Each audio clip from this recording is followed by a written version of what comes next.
અરે ઉભા રહેજો ભાઈ, ક્યાંય ન જતા. ગુજરાતીની કાલે પરીક્ષા છે. મોસ્ટ એમપી નિબંધ આજે આપું છું કે એવા નિબંધ કે જે તમારી પ્રથમ સત્રની પરીક્ષામાં દેખાઈ શકે.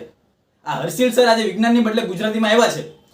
એમનામ નથી આવ્યા, ઘણું બધું એનાલિસિસ કર્યું છે, ઘણા બધા લોકોએ વાત કરી છે, ગુજરાતીની આખી ટીમ સાથે વાત કરી છે, ઘણા બધા પેપર જોયા છે અને એના ઉપરથી તારણ કાઢ્યું છે કે આ 3 નિબંધ કે જે તમારી પ્રથમ પરીક્ષામાં 100% પૂછાઈ શકે. મોસ્ટ ટાઈમ નિબંધ આજે મારે વાત કરવી છે. સમય નથી બગાડવો, નોટ અને પેન લઈને બેસી જજો અને છેલ્લી ઘડીનું રિવિઝન છે ભાઈ, આટલી વસ્તુ કરી જ લેવાની છે.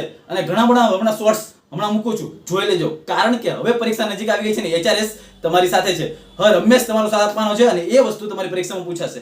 ધોરણ 10 માટે ગુજરાતીમાં ટોપ 3 નિબંધ. પહેલો નિબંધ દીકરી ઘરની દીવડી કહેવાય. દીકરીમાંથી કોઈ પણ એક ટોપિક તમને પૂછાય છે એટલે દીકરીના ઘણા બધા પોઈન્ટ્સ તમારે કરી લેવાના છે. દીકરી ઘરનો દીવડો છે ભાઈ, દીકરી વગર બધું નકામું છે, દીકરી બંને ઘરને તારવે છે એટલે કે સાસરો પક્ષને પોતાના માવતરવાળો બંને પક્ષને તારવે છે. મતલબ કે આ બધા ઘણા પોઈન્ટ છે એ દીકરી વાળો એક હશે તમારા પરીક્ષામાં પૂછાય છે ને પૂછાય છે. તો કે દીકરી વાળું કરી નાખવાનું છે. આજનો નંબર 2 સ્વચ્છતા વાળો ટોપિક છે. સ્વચ્છતા ત્યાં પ્રભુતા અથવા તો કેમ આપણે પ્રદૂષણને ઘટાડવું જોઈએ.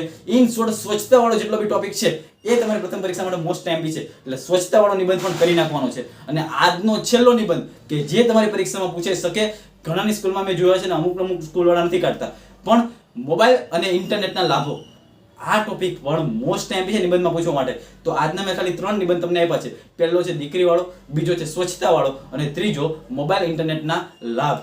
તો આ 3 નિબંધ મોસ્ટ ટાઈમ છે ભાઈ. પ્રથમ પરીક્ષામાં આ નિબંધ તો કરી જ લેવાના છે ભાઈ, ખૂબ કામ લાગશે. આવા જ વિડીયો ફટાફટ જોવા મળજો. નીચે મારા યુટ્યુબના જે સેક્શન છે, ચેનલ છે, એની અંદર મળી જશે. તો દરેક પરીક્ષાના આવા ખાલી 2 થી 3 મિનિટના વિડીયો તમને મળી જશે કે જે તમને પ્રથમ પરીક્ષામાં 100% કામ લાગશે. તો આજના માટે આટલું જ રાખીએ છીએ.